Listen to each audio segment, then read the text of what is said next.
வணக்கம் நண்பர்களே. இந்த வீடியோல நாம தினசரி வாழ்க்கையில பயன்படுத்துற 30 இங்கிலீஷ் சென்டென்சஸை எளிமையான தமிழ் விளக்கத்தோட பார்க்க போறோம். இங்கிலீஷ் ஈஸியா பேச கற்றுக்கொள்ள இந்த வீடியோ உங்களுக்கு கண்டிப்பா உதவும். வாங்க வீடியோக்குள்ள போலாம். நான் களைப்பாக இருந்தாலும் வேலையை நேரத்திற்கு முடிக்க முடிந்தது. Even though I was tired, I managed to finish the work on time. நீ முன்னதாக சொல்லியிருந்தால் நான் உனக்கு உதவி இருக்க முடியும். If you had informed me earlier, I could have helped you. நான் விளக்கியதை அவன் புரிந்தானா இல்லையா என எனக்கு உறுதி இல்லை. I'm not sure whether he understood what I explained. அதிக போக்குவரத்து காரணமாக எதிர்பார்த்ததை விட தாமதமானது. Due to heavy traffic, I was delayed more than expected.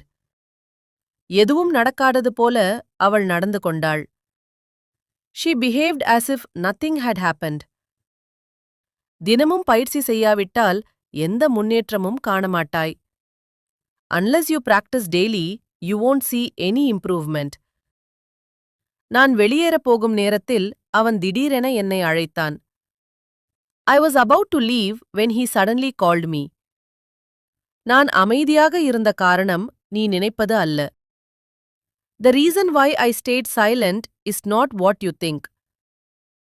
எவ்வளவு முயற்சி செய்தாலும் அதே தவறையே மீண்டும் செய்கிறேன்.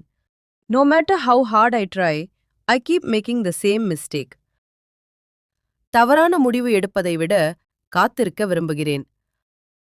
I would rather wait than take a wrong decision. அதை இழந்த பிறகுதான் அது எவ்வளவு முக்கியம் என்பதை உணர்ந்தேன்.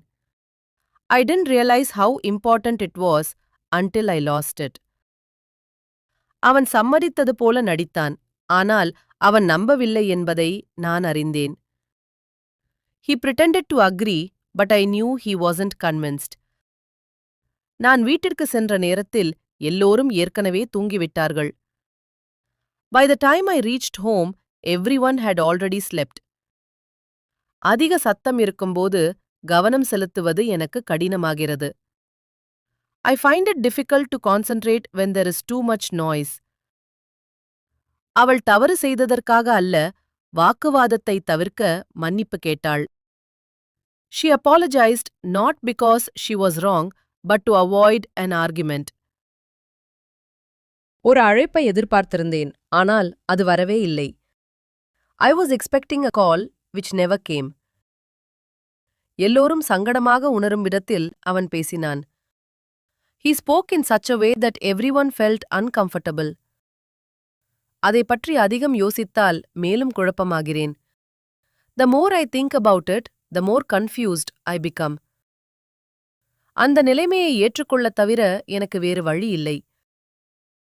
I had no option but to accept the situation. நான் முற்றிலும் மறந்திருந்த ஒன்றை அவள் நினைவூட்டினாள். She reminded me of something I had completely forgotten. நான் விளக்க முயன்றேன், ஆனால் அவன் இடைமறித்துக் கொண்டே இருந்தான். I was trying to explain, but he kept interrupting me. நான் எதிர்பார்த்ததை விட அது அதிக சிக்கலானதாக மாறியது. It turned out to be more complicated than I expected. தெளிவான பதில் கிடைத்தால் காத்திருக்க எனக்கு பிரச்சனை இல்லை. I don't mind waiting as long as I get a clear answer. பிரச்சனை பற்றி அவனுக்கு தெரியாதது போல நடந்து கொண்டான். He acted as though he was unaware of the problem.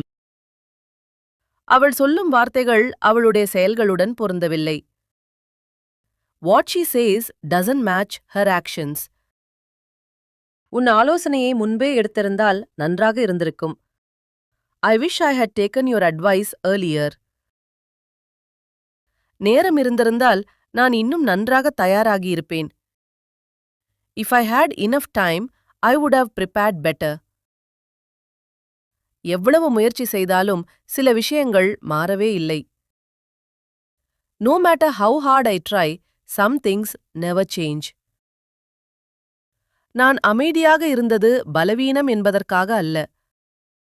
I stayed silent not because I was weak.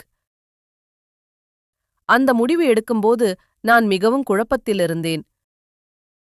I was extremely confused while making that decision. இந்த video உங்களுக்கு யூஸ்ஃபுல்லா இருந்தா லைக் பண்ணுங்க, சப்ஸ்கிரைப் பண்ணுங்க. உங்களுக்கு பிடிச்ச சென்டென்ஸை கமெண்ட்ல சொல்லுங்க. ஃப்ரெண்ட்ஸ் கிட்ட ஷேர் பண்ண மறக்காதீங்க. நெக்ஸ்ட் வீடியோல இன்னும் யூஸ்ஃபுல் இங்கிலீஷ் சென்டென்சஸோட சந்திப்போம். தேங்க்ஸ் ஃபார் வாட்சிங்.